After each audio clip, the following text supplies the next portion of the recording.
un broche de oro antes de pasar a comer. Me da mucho gusto que podamos incluir en nuestros eventos a una autoridad federal. No es fácil contar con estas intervenciones. En este caso ha sido fácil por quien es. Carlos Valdés es un amigo ya de muchos años, es un académico de la universidad, del Instituto de Geofísica, es una persona que conoce muy bien de riesgo. Sus pláticas, a veces en sus pláticas parece que es ingeniero civil, de tanto que sabe de riesgo. Y está aquí, yo creo que en gran parte por eso, porque es muy cercano, pero yo creo que debemos aprovechar este momento, que no es muy frecuente, o este lapso, para unir fuerzas entre el sector académico, el sector financiero, y evitar cosas como el periodicazo de hoy, ¿no? Donde se describe con mucha inexactitud lo que es un bono catastrófico y cuál es el objetivo de muchas de estas cosas, ¿no? Y se confunde autoridades de protección civil que hablan de cosas que no saben y que no están bien informados. Entonces me da mucho gusto, Carlos, que estés con nosotros y por favor, adelante. Gracias, un gusto en estar aquí. Vale la pena aclarar que soy relativamente nuevo, tengo 4 meses en esta posición, como bien lo decía Eduardo, vengo de la parte de la academia y lo que quisiera presentarles es el panorama en el que está el Centro Nacional de Prevención de Desastres en cuestión de estas herramientas que tienen como finalidad, pues sobre todo el entendimiento de los fenómenos de lo que representa la que sigue, por favor. ¿Cómo prevenir los desastres? ¿Cuáles son o cuáles podríamos considerar como los nuevos instrumentos para construir un México seguro, ¿no? Uno de los mandatos presidenciales. La que sigue, por favor. ¿Y por qué es necesario? Esta es una pregunta que frecuentemente nos hacen. ¿Por qué es necesario tener una institución técnica científica para poder prevenir los desastres? La que sigue. Una de las cosas en que nosotros y mostramos a la gente es que venimos de conocimientos, podemos ver nosotros aquí cuál es la propuesta de cómo se generaban los sismos anteriormente, ver una tortuga con elefantes encima y finalmente la parte de la tierra, un gran pez en la parte, por ejemplo, de Japón, y seguimos curiosamente pensando de esta manera en la generación de los sismos. La gente pregunta que si es normal que siga temblando como ha estado ocurriendo, que si son normales las tormentas que estamos observando o un huracán, por ejemplo, en mayo, y la respuesta es que bueno, necesitamos entender estos fenómenos y no simplemente buscar en la imaginación. La parte de Tlaloc, la explicación es un poco más sencilla. Tlaloc tiene 50 años en su nueva ubicación y como lo están remodelando y como está todo tapado, pues estoy seguro que Tlaloc está enojado y esa es la razón de que estemos teniendo esta temporada, ¿no? Entonces sería una forma muy fácil de definir estos fenómenos y decir que no hay nada que podamos hacer y por supuesto nada que podamos prevenir. Y las leyendas sobre el volcán, que si se enamoró el señor de la señora y se fue a pelear y se durmió esperándolo. O sea, podemos explotar fuertemente cualquiera de estas ideas para tratar de entender lo que vemos, ¿no? Pero al final de cuentas lo que necesitamos entender y conocer es nuestra Tierra, el proceso como comúnmente utilizamos en la parte de los sismos. Mientras nosotros sigamos teniendo una gran cantidad de calor en el interior de la Tierra, esto va a producir un movimiento convectivo que finalmente la parte más externa va a mover las placas tectónicas en donde están ubicadas tanto los océanos como los continentes. ¿Y cómo lo podemos hacer? Pues ustedes no han puesto a calentar en un recipiente una sopa de letras. Los invito a que lo hagan y se van a dar cuenta que una vez que comienza a tener cierto calor líquido, comienzan a moverse las letras y que no se mueven de una forma aleatoria como está colocado en la parte de abajo. Comienzan a calentarse, disminuye su densidad, migran a la superficie, se enfrían y comienzan a regresar en este proceso cíclico. Entonces podemos entender ese proceso haciendo el experimento con una estufa y con una sopa de letras y transferir el conocimiento a la gente de que lo mismo ocurre en nuestro planeta con un proceso más lento que va moviendo finalmente los planetas, las placas, y que estas son responsables tanto de los sismos como de los volcanes y la interacción que tiene también con la atmósfera de lo que sucede afuera. Una de las formas en donde nos podríamos quitar tanto los sismos como los volcanes sería apagando el interior de la Tierra.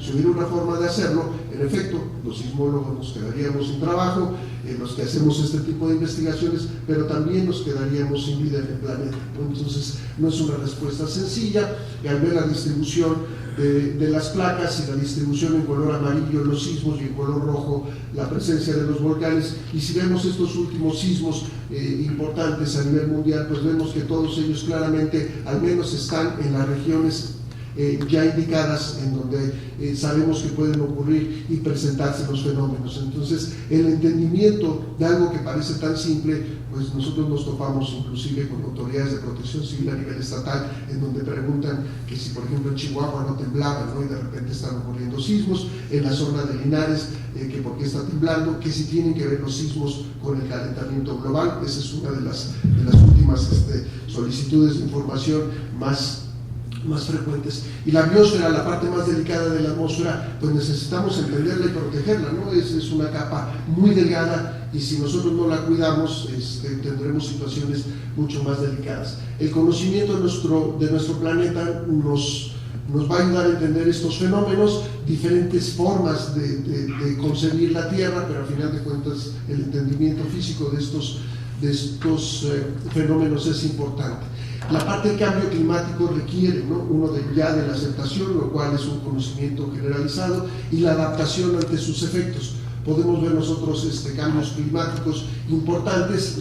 Aquí quité por error una de las fotografías del evento que ocurrió en Jalapa, en donde ya caen granizos. No es que estén cayendo huevos del cielo, eso sería interesante, pero no, caen del tamaño de granizos. Pero por ejemplo, el evento que ocurrió en Jalapa generó 200 heridos y 10,000 víctimas, y en algunas de las fotografías atraviesan perfectamente, vean el tamaño de estos granizos bajando a una velocidad considerable, son verdaderos proyectiles.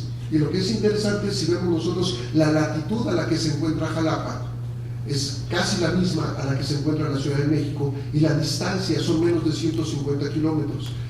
Por tantito, si esta tormenta se hubiera generado en la Ciudad de México, claramente escalaríamos todo el nivel del número de víctimas, de heridos. Estos granizos definitivamente ya descalabran tranquilamente. Lástima que no está la fotografía, atraviesa perfectamente los parabrisas de los vehículos, y los techos inclusive de lámina delgada los llegan a atravesar.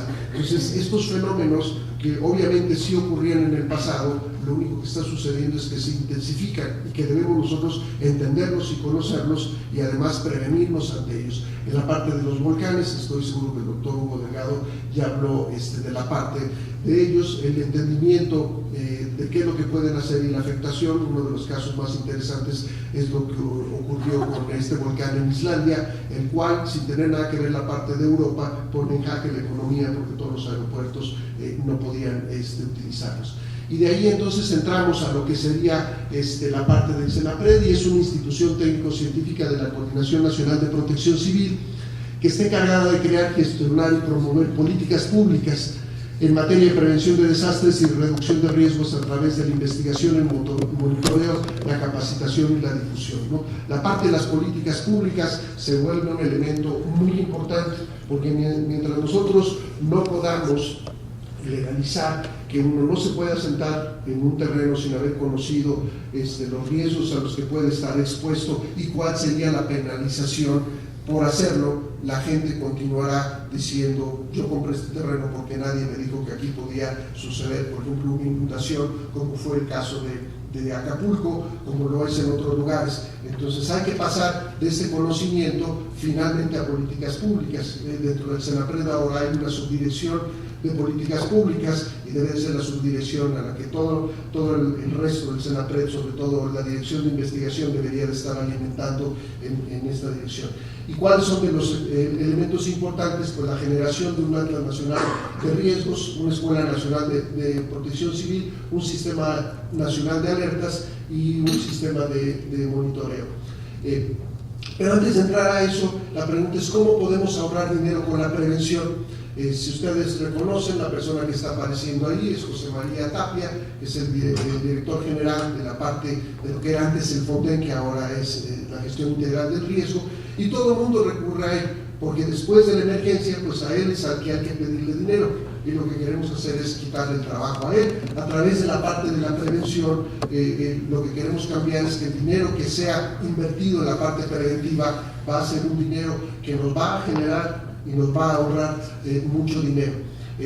Algunas de estas evaluaciones muy sencillas. El año pasado lo que sucede en Acapulco, por ejemplo, estas 120 casas de reciente creación, pues quedan totalmente inhabilitadas porque alguien no estudió claramente cuál era el sitio en el que se deberían de haber ubicado. Y si no hay, como decíamos, una ley que obligue a alguien a haber hecho una serie de estudios, continuaremos padeciendo este tipo de situaciones. El aeropuerto internacional de Acapulco, la pregunta es cuánto cuesta cerrar un aeropuerto internacional, un día, 2 días, al tercer día ya hay implicaciones a nivel global, ¿no? Hay viajes que están con itinerarios muy bien marcados y todo eso tiene que cambiar porque un aeropuerto no tenía la capacidad para recibir aviones y por supuesto para atender la situación.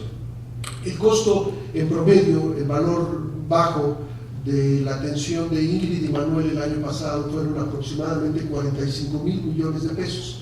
Y si nosotros lo vemos en diferentes rubros, pues la UNAM, que nos cuesta alrededor de 30,000 millones de pesos, podría ser pagada 1 año y medio con el dinero que se gastó únicamente en la atención de la emergencia. Podríamos darle a cada una de las protecciones civiles estatales 1.400 millones de pesos, siempre están pidiendo dinero, o les podríamos dar vehículos, nunca tienen vehículos, 90,000 vehículos, podríamos dar 409 pesos a cada uno de los mexicanos, o se podrían construir 45,000 hospitales, cada uno un costo de 1,000 millones de pesos. Entonces, este es un dinero que podríamos claramente haber ahorrado, y la otra pregunta es la capacidad que tendría el país para afrontar una situación. Durante 3 años consecutivos yo estoy seguro de que no habría la capacidad para atenderlo de esa manera. Entonces la meta sería el evitar que se tenga que estar gastando esta cantidad de dinero. En este caso también hubo un número de víctimas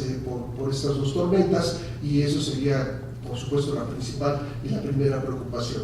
En estas transparencias que verán a continuación, nos las prestó el doctor Sergio Puente, y son muy interesantes porque el primer rubro que se ve arriba es la erogación que tiene el Fonden para los años marcados ahí de 2004 a 2012. Alcanzan a ver que llega a tener cifras de 35,000 millones de pesos. Y la parte azul, que casi no se ve, es la parte que entra en el FOPREDEM, en los fondos preventivos. Entonces, no se invierte literalmente absolutamente nada contra lo que se paga por atender emergencias. ¿Y cuál sería el reto si nosotros seguimos esta relación, que por un dinero, por un peso o por un dólar invertido podemos llegar a ahorrar al menos hasta 5 pesos o 5 dólares? Nosotros tendríamos esta relación, este sería el déficit que tendríamos en inversión. Entonces, claramente las cosas no se están haciendo bien porque se invierte poco en la parte preventiva, el entender estos fenómenos, y terminamos pagando valores impresionantes. Y en la otra parte, una de las importantes es la estandarización de los diferentes niveles que tiene Protección Civil a nivel de los estados. Hay solo 2 que tienen el nivel de secretaría, Distrito Federal y Veracruz. Después tenemos a nivel subsecretaría Coahuila, Guerrero, a nivel de una coordinación estatal Guanajuato, Aguascalientes, Sonora, y todos los demás son direcciones, y muchos de ellos dependen en algunos casos de las secretarías de gobierno, en otros están afiliados a la secretaría que tiene que ver con seguridad pública. Entonces se vuelven en realidad instituciones que no tienen la capacidad muchas veces de responder ante los fenómenos, ante las emergencias, pero sobre todo, y más delicado, no tienen entonces tampoco la capacidad de entender la parte preventiva. Entonces, esta es una parte que debe de cambiar. Por supuesto, a medida que el nivel es más alto, también tendrán mayores presupuestos. Este es el caso de la parte proporcional del presupuesto de los egresos en 2010 destinado a Protección Civil a nivel estatal, y podemos ver variaciones: Tabasco, Chiapas, Tlaxcala, Veracruz, Durango, y van subiendo. Distrito Federal, A y B son 2 diferentes evaluaciones, esto está con los datos que están publicados, y Sonora, ¿no? Pero claramente el Distrito Federal es la institución que más dinero aporta a la parte de Protección Civil.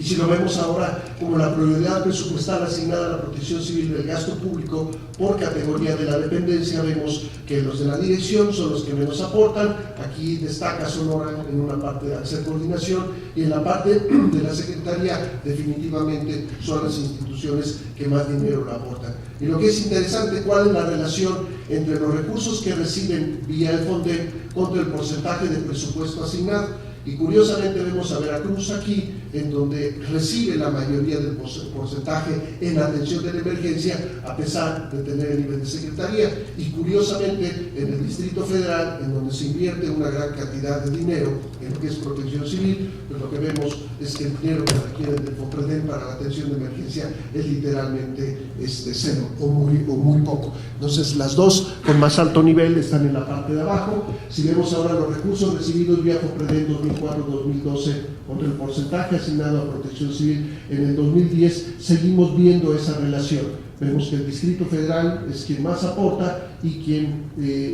requiere mucho menor dinero en la parte de los fondos. En este caso son fondos preventivos, están invirtiendo en la parte de los fondos preventivos. Entonces, esta es una parte en donde es complicado el relacionarse con diferentes estados por los presupuestos, y además no solo el presupuesto, la diferencia entre una dirección y una secretaría es también la cantidad de personas que tienen y los niveles que pueden clasificar.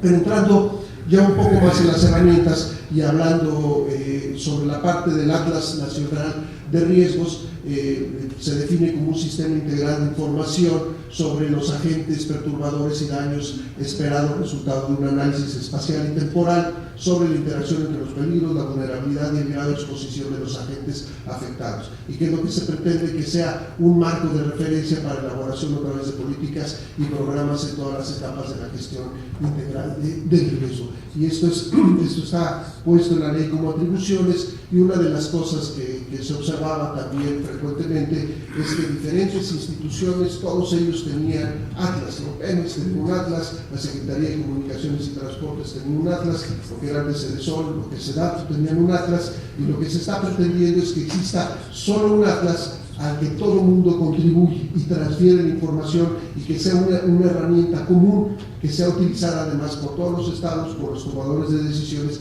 y también por la gente, la cual debería tener derecho a saber, dando la ubicación de dónde vive, a qué fenómenos podría estar expuesto. Entonces hay varios niveles de acceso, hay niveles que son versiones públicas y versiones restringidas. Por ejemplo, alguna de las versiones restringidas consideraría algunas de las ubicaciones muy exactas en los ductos de Pemex o algunas industrias químicas con el contenido de los componentes con los que trabajan, ¿no? Y esto es a través de un mandato presidencial, dice en el Consejo Nacional de Protección Civil, el primero que hubo, dice actualizar el Atlas Nacional de Riesgos para transformarlo en un instrumento más útil en la planeación y desarrollo, y sobre todo en la parte del ordenamiento territorial.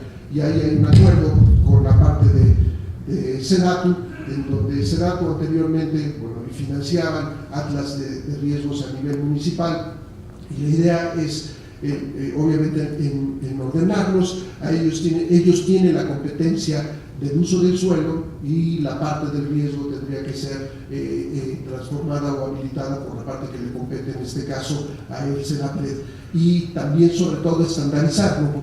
Algunos de los ejemplos, la integración de 32 atlas de las entidades estatales, no todos están al mismo nivel, es más, de los 32 entregados, 31 estados del Distrito Federal, solo 4 de ellos podrían considerarse como atlas con cierto nivel de completitud, y los demás finalmente adolecen de muchos parámetros. Y ese es un problema, porque eso ha quedado como una atribución del SENAPRED, en donde estamos siendo observados por no haber solicitado que los atlas se entregaran en la forma adecuada, cuando el dinero ni siquiera lo proporcionábamos nosotros y simplemente éramos receptores. Entonces creo que lo primero que hay que hacer es estandarizar, ¿no? Cuáles son los criterios para hacer la evaluación. En el común de los casos, lo que se hacía para evaluar el riesgo sísmico, simplemente le pedían un mapa de los sismos al servicio sismológico y entregaban un mapa en donde estaban ubicados los epicentros y las magnitudes, y con eso consideraban que ya tenían evaluado la parte del riesgo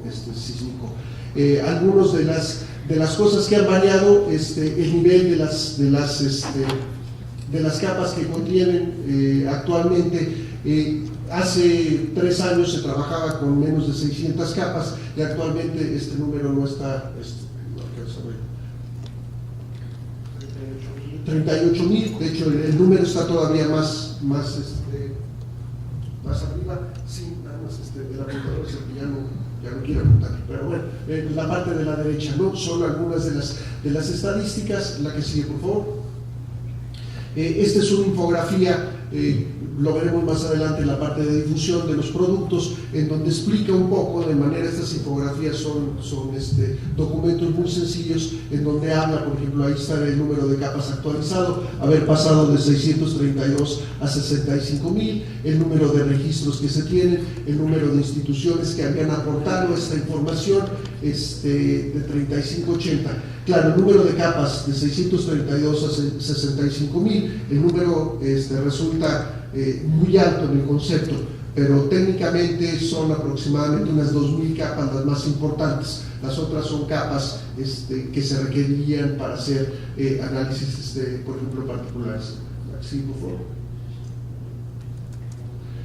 Estos son algunos de los elementos, por ejemplo, donde se constituye la parte de la información base.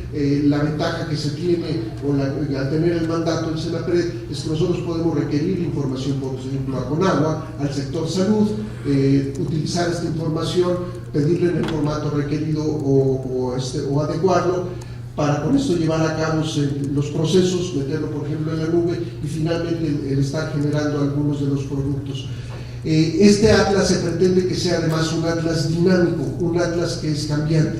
En el caso del sector salud, no es lo mismo tener únicamente las ubicaciones de los hospitales y el número de camas que tiene un hospital dado. Lo que nosotros requerimos es, el día de hoy, cuántas camas tendría, por ejemplo, un hospital ubicado en Chilpancingo, porque si la respuesta son 10 camas que son útiles ese día o que están disponibles, y si hay, por ejemplo, un accidente carretero o si hay algún sismo y hay trauma, la capacidad de aceptar el número de personas y además también la capacidad de atender gente por trauma o gente donde queden intoxicadas por alguna nube tóxica o por alguno de los otros elementos. Entonces, lo que se pide, y es lo que nos dice Salud, dice, es que yo no tengo esa información, y la propuesta es cómo podemos hacer que la información que se genera diaria, deben de tener ellos el conteo del número de camas diaria que lo están transfiriendo. En el caso de SST se tienen, por ejemplo, las carreteras, pero lo que queremos saber es el estado de las carreteras, si hay alguna en construcción, si hay alguna en donde hay demoras, en algunas en donde los puentes, como en el caso de Guerrero,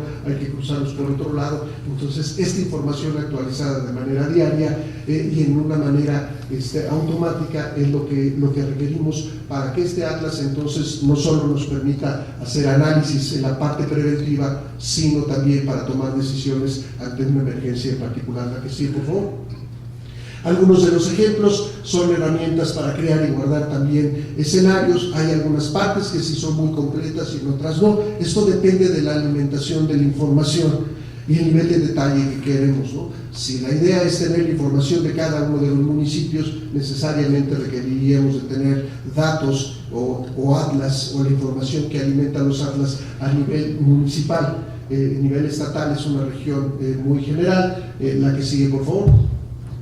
Tiene herramientas para hacer evaluaciones del terreno. Lo que vemos, por ejemplo, en la parte de la derecha es la simulación de las pendientes, en donde puede uno entonces aplicar modelos y ver las condiciones en donde se podían, por ejemplo, generar deslizamientos. La que sigue, por favor. En este caso, monitoreo, por ejemplo, de la Conavio, en la parte en donde hay puntos calientes, zonas en donde se pueden generar fácilmente incendios y tomar de nuevo medidas preventivas. La que sigue, por favor. En la parte, bueno, en el acceso con el servicio sismológico, el al menos tener la información sísmica de los sismos recientes. La que sigue, por favor. La parte del Servicio Meteorológico Nacional nos permite a nosotros el evaluar, por ejemplo, las condiciones actuales, cuál es el paso de la hora ya huracán Cristina y en dónde se podrían estar, por ejemplo, generando lluvias intensas, el evaluarlo por municipio y ver, por ejemplo, al menos al nivel que se tiene ahora, el establecer cuántas personas podrían estar en un nivel de afectación. La que sigue, por favor. herramientas de monitoreo, están incluidas, por ejemplo, cámaras, algunas de ellas se está pactando con seguridad para tratar de ver que se pueda tener acceso a muchas cámaras que también nos permiten estar haciendo evaluaciones de los fenómenos, ¿no? Lo que veíamos, lo que hablábamos de las granizadas, lluvias intensas, o por ejemplo inclusive los efectos después de un sismo. La que sigue, por favor. Algunos de los escenarios generados, un escenario para tsunamis, escenario para eventos sísmicos, escenario por inundación, por ejemplo, por rompimiento del borde norte. La que sigue, por favor. Algún escenario para el volcán de Colima, en donde están algunos de las poblaciones y la cantidad de gente que podía estar afectada ante un escenario. Siguiente. Por ejemplo, uno de los documentos que acaba de entregar finalmente el Estado de Yucatán, en donde podemos ver la parte de la integración, y son viviendas que están disponibles para del sector inmobiliario, en donde la gente podría estar viendo, en este caso, lo que está propuesto abajo en las zonas que en un momento dado pueden ser inundables. Entonces yo decido, si compro una casa, veo las características, si me gusta la casa, si el precio es adecuado, si debería yo de considerar que en un momento dado pudiera estar la parte de inundación. Claro, hay mucha resistencia a este tipo de información, porque entonces el sector inmobiliario, lo primero que van a decir es, ya nadie va a querer comprar casas, y al contrario, lo que queremos es que la gente acepte el riesgo al que podría estar expuesto si no toma medidas para resolver esa situación. En el caso de Villahermosa, pues todas las casas deberían empezar en el segundo piso, ¿no? A final de cuentas, todas tienen la alberca incluida, pero pues uno no sabe cuál es la alberca. Algunos de los análisis, no nos vamos a meter mucho en esta parte, en donde en esta tabla de Dorigo, la anterior, por favor, estamos viendo nada más modelos en donde está la velocidad del agua contra la altura del nivel del agua, y relaciones en donde ayuda a la gente a entender, ¿no? Y a los tomadores de decisiones, que 1 metro de agua fluyendo a una velocidad muy baja representa un riesgo realmente bajo, y en cambio podemos tener un tirante de agua de 20 centímetros, pero su velocidad es muy alta, representa condiciones completamente diferentes. Entonces son parte de las herramientas que son aplicadas en la evaluación de las características. La que sigue, por favor. Algunos de los niveles de acceso, la parte, por ejemplo, al público, está todavía, ya hay accesos al público, están todavía varias de las capas no están terminadas de instalar. La que sigue, por favor. No se alcanza a ver, es un monitoreo del sistema en donde nosotros podemos ver quién está accediendo y de qué sector están accediendo, ¿no? Entonces podemos ver que, por ejemplo, el sector salud constantemente está entrando al Atlas y están dando seguimiento, y podemos nosotros, al monitorear esa parte, no con el afán de ver quién está entrando, sino evaluar las características de lo que tenemos y adquirir una retroalimentación. La que sigue, por favor. Los mapas, utilizamos una gran cantidad de mapas disponibles. Por supuesto está la base, por ejemplo, de Google, y está la base de Google Street, en donde podemos entrar directamente a la información que tenga Google, pero si hay información topográfica a detalle de algunos municipios o de algunas ciudades, todo esto se puede añadir rápidamente a las diferentes capas de la visión, ¿no?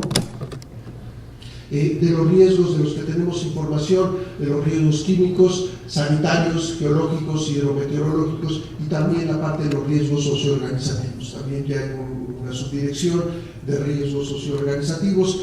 Se acordarán ustedes de hace alrededor de un mes, entre un mes y medio, que había la propuesta de llevar a cabo este festival en Tlaxcala, en donde era el sitio de la Feria del Caballo, y hubo una serie de evaluaciones. Finalmente no se permitió que se llevara a cabo el evento, porque se consideraba la cantidad de gente que iba a estar en ese lugar, la zona de Nezahualcóyotl, que tanto iban a poder llegar gente ahí, los costos de entrada. Si alguno de ustedes quiso adquirir un boleto por un día, eran 900 pesos, por 2 días ya había ahí un descuento, 1,600 pesos. Entonces esto indicaba que el nivel de la gente que iba a entrar al evento era alto. Y pegado, por ejemplo, a la zona de Nezahualcóyotl, la gente de Nezahualcóyotl definitivamente también iba a querer ir al evento, y esto iba a generar una serie de condiciones de carácter socioorganizativo muy importantes que no habían contemplado los organizadores del evento.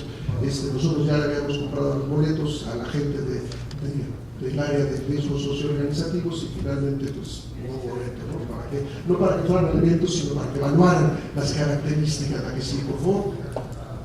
Otras herramientas más para la evaluación de terreno, inundaciones, otra gráfica en la que se ve la elevación del terreno. Y en otras, por ejemplo, en donde podemos hacer la evaluación de un polígono, está seleccionado este polígono y si ven en la parte de abajo se alcanza a distinguir el número de personas que estarían, en este caso son 51.000 personas, la población aproximada, el número de viviendas, 21.000 viviendas, 4 centros de salud, 72 centros de trabajo educativo, que pueden ser escuelas o universidades, y se puede generar, por ejemplo, una gráfica, generar un PDF con toda esta información. Se pueden hacer evaluaciones del número de personas, diferenciarlas, por ejemplo, por edad, por sexo, por una cantidad de evaluaciones.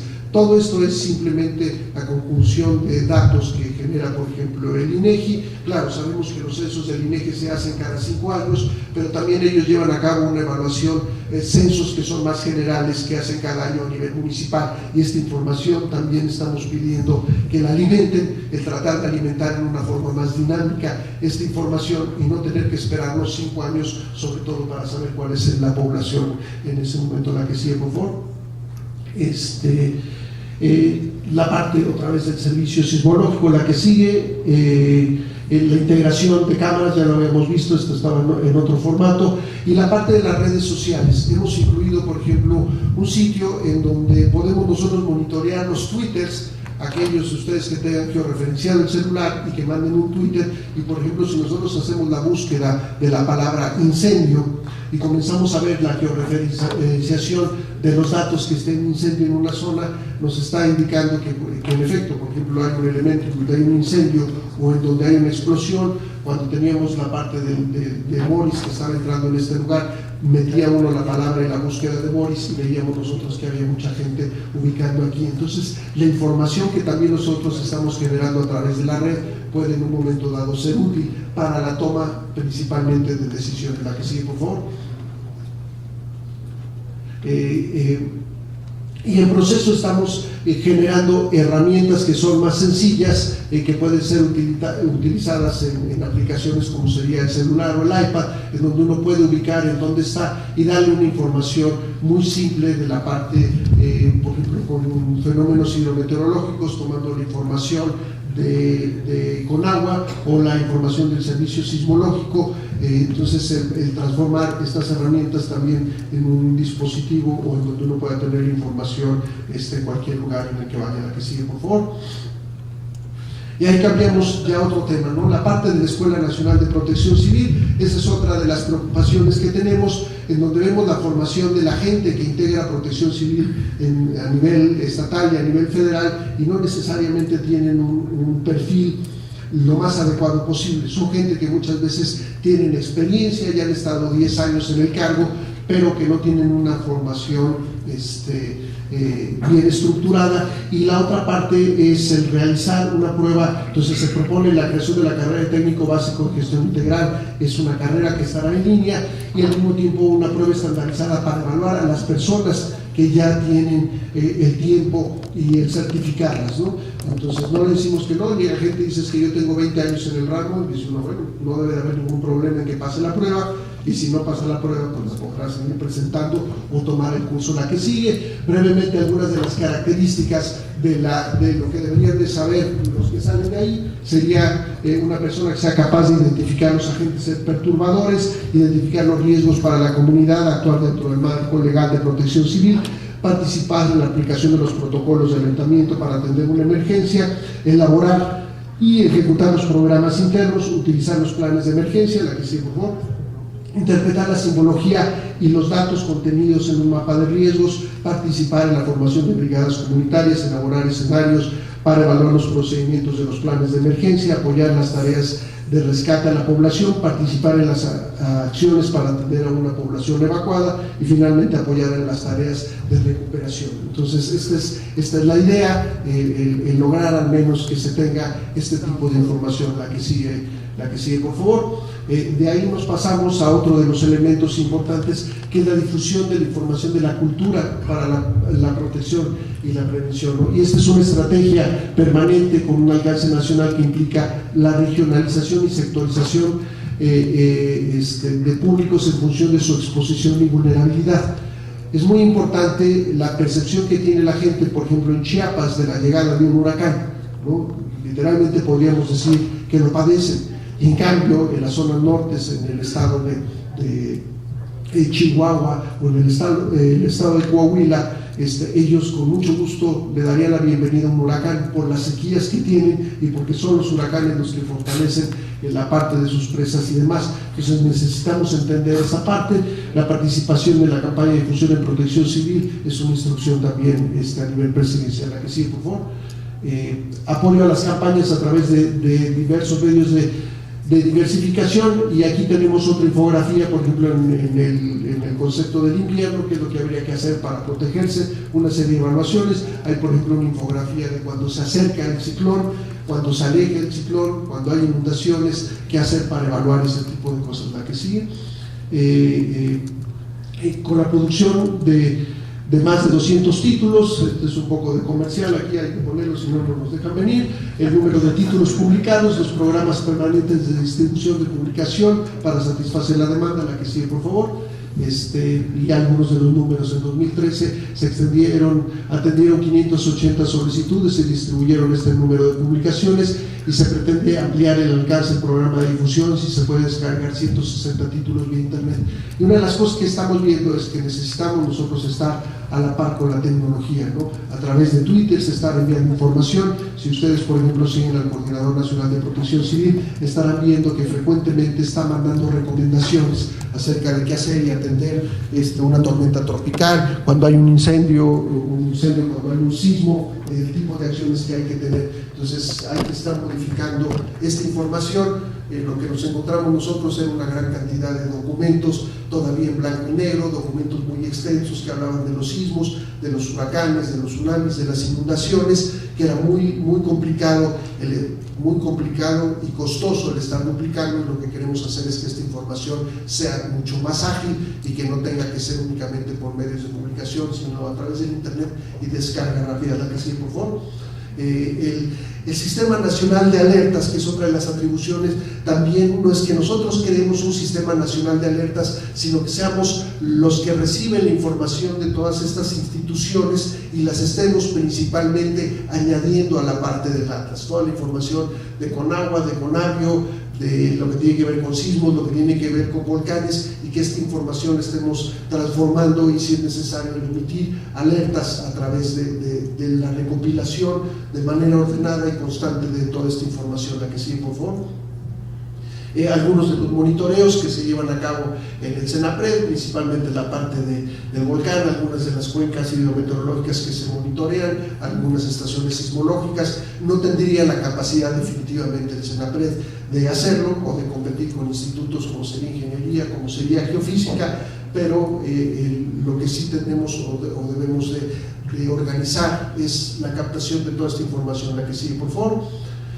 La coordinación de la sociedad de la información a través del conocimiento con SCT. La que sigue, por favor. A través del uso de satélites. La que sigue es una gráfica más interesante. Tiene los nuevos satélites y lo que nos han pedido es que establezcamos con quién podemos generar enlaces en tiempo real con todas estas instituciones. He hecho una solicitud.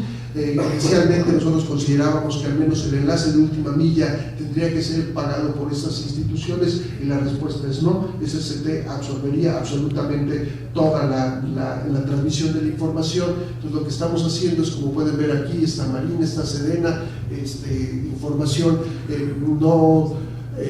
parecería muy poca, 271, necesitamos ir adecuando. Nos fuimos con cautela porque no sabíamos cuál iba a ser el costo. Ahora que dijeron que es gratuito, pues estamos a punto de lanzar una nueva propuesta de la transferencia de esta información, que es una de las partes complicadas y costosas generalmente. La que sigue, por favor.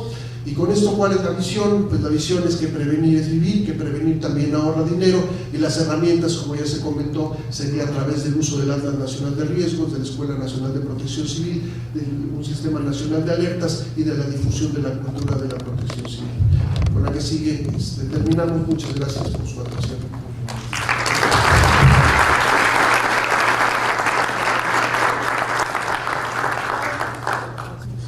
Bueno, seguramente habrán algunas preguntas para el doctor. Le decía, felicidades por el esfuerzo. Yo soy usuario de algunos de los mapas, de estos nuevos mapas, especialmente tiene poco que consulté el de Veracruz, y bueno, ya fui, ya constaté todas estas capas. Mi pregunta básicamente va con relación a cuándo tendremos el mismo nivel de este tipo de mapas que ya son interactivos. Cuándo tendremos todos el resto del país completo por cada uno de los estados, y saber si van a llevar el mismo nivel, porque hay unos apartados donde tenemos sustancias químicas peligrosas, algo que también es de vital importancia también para evaluar riesgos y básicamente lo de responsabilidad civil. ¿Cuándo tendríamos todos los mapas ya integrados a este nivel? Sí, una de las primeras tareas es la estandarización de la información.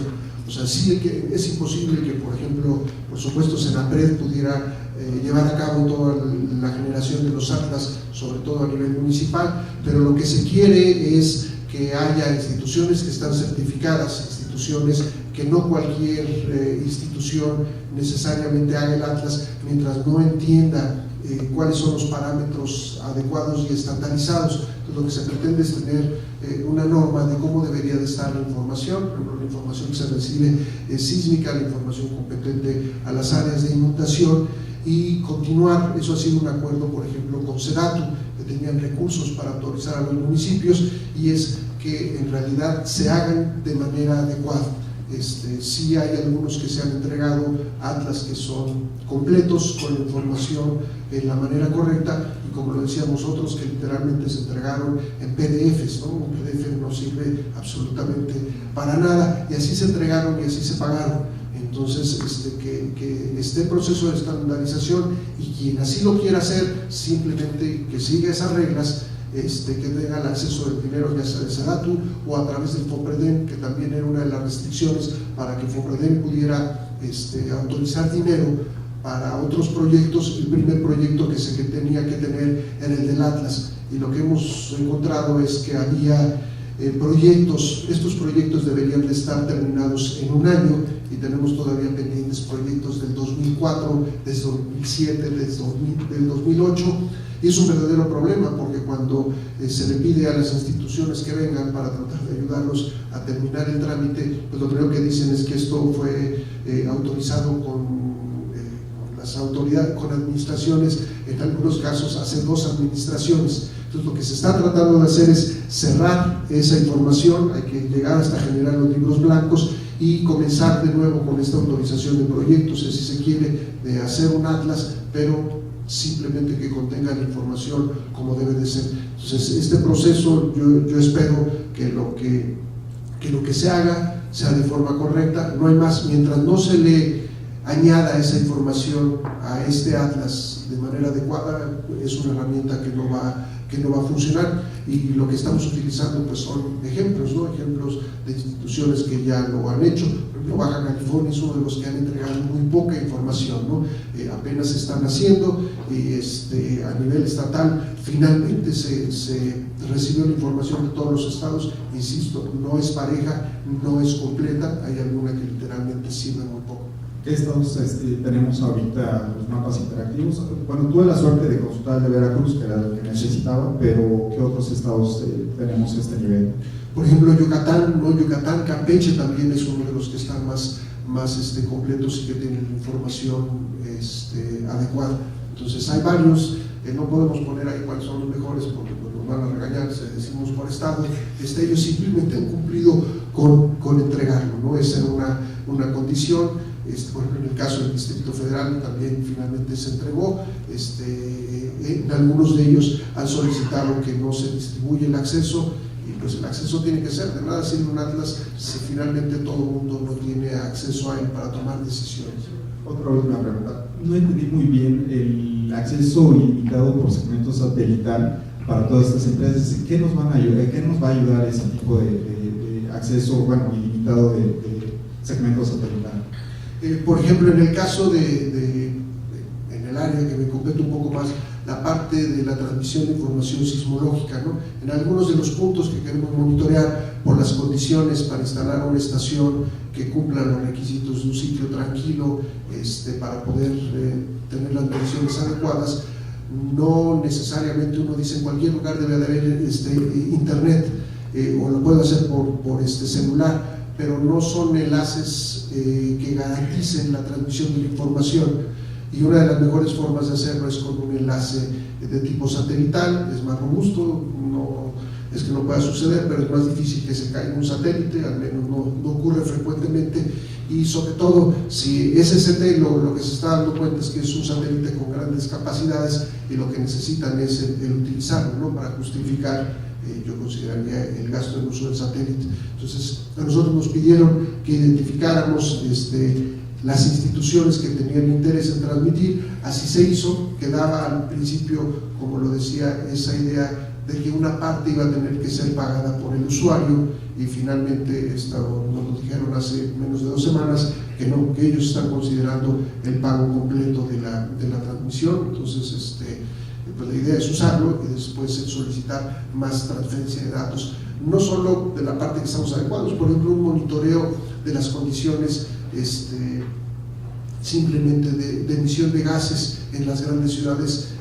no lo tenemos en una forma sistematizada, ¿no? Cada ciudad lo hace bajo diferentes parámetros, pero el poder tener un mapa de cuál es el comportamiento de la emisión de gases por ciudad a nivel nacional durante todo un año, por ejemplo, nos generaría mucha información y nos ayudaría a la toma de decisiones, inclusive hasta ver si en la frontera somos nosotros los generadores de esos contaminantes o vienen de parte, por ejemplo, de Estados Unidos. Entonces, en esos proyectos podríamos meter simplemente el considerar las capitales de todos los estados, transferir, por ejemplo, 32 datos, el hacerlo de esta manera en forma continua en este sistema sería una herramienta, por ejemplo, muy útil para entender el comportamiento de las ciudades y determinar quiénes son las que están más contaminadas o no. Todo el mundo le echa la culpa a la Ciudad de México y yo creo que no seríamos en primer lugar. Muchas gracias. Gracias.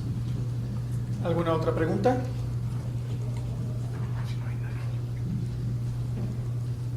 Mario dice que si no hay nadie, entonces él quiere hacer un comentario. Hoy, desde que se han hecho atlas de riesgo estatales, municipales, hay algunas cosas que parece que no tienen mucho sentido, pero a ver, ¿tú qué opinas? Por ejemplo, que cada estado haga su atlas de riesgo sísmico parece una cosa muy extraña, porque pues,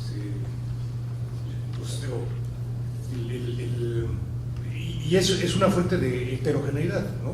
Es decir, no sé cómo esté ahora, pero hubo una época en que el atlas de riesgo de Oaxaca, la parte sísmica, estaba hecha pues con metodologías desconocidas por el resto de la humanidad. Entonces, Cada municipio lo hace. sí, no convendría, digamos, replantear, igual el de tsunami, ¿no?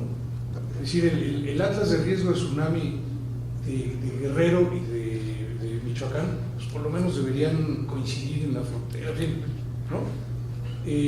No se ha pensado en entrarle al problema de otra manera, que no sea por estados, sino que sea por fenómenos o alguna manera que sea un poco más racional. Sí, el problema ahí es la autonomía que tienen los estados, ¿no? A nivel federal solo se pueden lograr recomendaciones. Para pasar de recomendaciones a acciones, pues hay que proporcionar el dinero. Ahí es en donde entra la parte del FOPREDEM. Entonces, una de las propuestas es cerrar todos estos proyectos que estaban, como comentaban, desde esas fechas y comenzar con una nueva propuesta. Lo que tú dices, por ejemplo, uno de los proyectos que fue financiado vía FOPREDEM era un sistema de alertamiento de tsunamis para el estado de Jalisco. Ahí la pregunta sería, pues qué gachos, ¿no? Porque las fronteras de Jalisco dejaban a los otros estados, a Nayarit, decía yo, ya la bocina en lugar de ponerla y generar una información a ambos estados, no, enfocada hacia Jalisco, dice uno, pues al final de cuentas somos todos mexicanos, ¿no? Y yo creo que esa es una de las mejores, sería una mejor evaluación. Otro de los fenómenos que nos encontramos es la propuesta de estos vuelos LIDAR. Todo el mundo quiere vuelos LIDAR y son costosísimos. Entonces llegan propuestas en donde parte del proyecto pide 40 millones de pesos para llevar a cabo vuelos LIDAR bajo cierta resolución para analizar un fenómeno en particular. Pues la propuesta es, ¿por qué no, si es necesario, el tener o solicitar que se haga un vuelo LIDAR todo el país, así cuesta una barbaridad de dinero y que esa información esté disponible para todos? Entonces, yo creo que lo que tú comentas, lo mejor, ¿no? Identificar una institución que haga bien la valoración del riesgo sísmico. Cuando digo el UNAM siempre dicen que como tú vienes del UNAM, digo en donde esté el conocimiento, ¿no? El que lo pueda hacer una sola institución y que esté bien hecho para todos, ¿no? Varios de estos fenómenos, en efecto. O varias instituciones. O varios. Los estados, por ejemplo, lo que tú acabas de mencionar, ¿no? Los estados que están en la costa, Jalisco, Colima, Michoacán, Guerrero, Oaxaca, Chiapas, en la parte del fenómeno sísmico y la parte de tsunamis, en el otro, el paso de un huracán es lo mismo, ¿no? No se detiene el huracán cuando llega a la frontera entre estados. Entonces no está tan fácil cambiar las mentalidades de los estados, pero son propuestas, sobre todo cuando está el dinero. Si de una vez hacemos esto, ¿no? Puedes aplicar la regla de oro, ¿no? La regla de oro es el que tiene el oro pone la regla. Pues hay que aprovechar eso. Nada más me gustaría comentar, estamos casi en cuanto al vuelo LIDAR, nada más me gustaría agregar, estamos trabajando nosotros en un proyecto con Capufes, con la carretera de la Ciudad de México a Acapulco, y una de las condiciones del vuelo LIDAR es que la información pasa a ser propiedad del INEGI a los 15 días de realización. Entonces eso es una buena sí, esa es la idea, ¿no? Lo que comentaba un poco de la parte de los atlas, que cada institución necesita tener un atlas, Pemex otro atlas, y lo que el gobierno ha dicho, solo una institución lo hace. Por ejemplo, está el atlas de vulnerabilidad ante el cambio climático que lo controla el INEC, ¿no? En la semana del Instituto del Cambio Climático. Entonces, por ejemplo, hacia ese nosotros nos tenemos que alinear.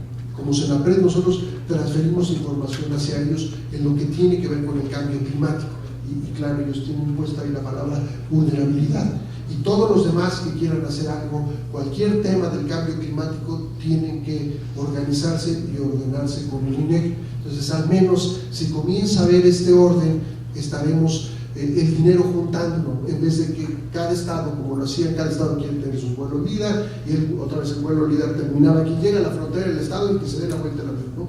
Entonces, si se ordena eso, lo que vamos a estar encontrando es que hay más dinero para hacer más cosas y eventualmente la información, en el caso del INEGI, si son ellos los que lo tienen disponible para todos, en el caso del Atlas es para que todos tengan el Atlas. La intención es que cualquier persona tenga acceso, ¿no? Y tenga derecho a la información. Bien, una última pregunta. Estamos un poco restringidos con el tiempo de comida. Hacemos esta última pregunta y con eso concluimos.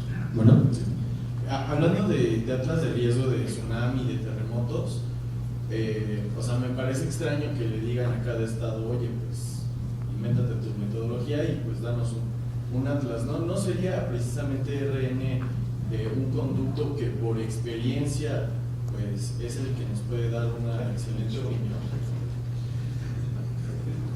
Yo no establecí las reglas anteriores, de alguna manera eso comenzó a surgir, ¿no? Y se volvió un buen negocio.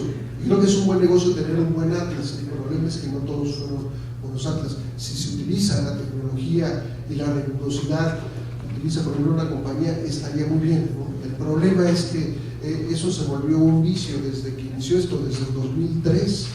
Entonces, de alguna manera ya se invirtió mucho dinero, hay algunos resultados que literalmente no sirven, hay que volver a hacer, y lo que se quiere es estandarización, ¿no? E identificar instituciones, compañías que pueden hacer las cosas y que las pueden hacer bien, y que el control sea, mientras cumplan con estos requisitos de entregar la información con estos parámetros, adelante, ¿no? La idea es esa, y no tenía dinero el Estado y el Estado decidía cómo lo gastaba. Ahí entramos en una situación delicada y se quiere acabar con eso, y no es fácil, ¿no? Cerrar estos proyectos. El de 2004 nadie tiene idea de dónde están los datos, ni los informes, ni lo que se entregó, y se lo estamos exigiendo a las autoridades actuales, ¿no? Pero trataremos de cambiar eso. Gracias.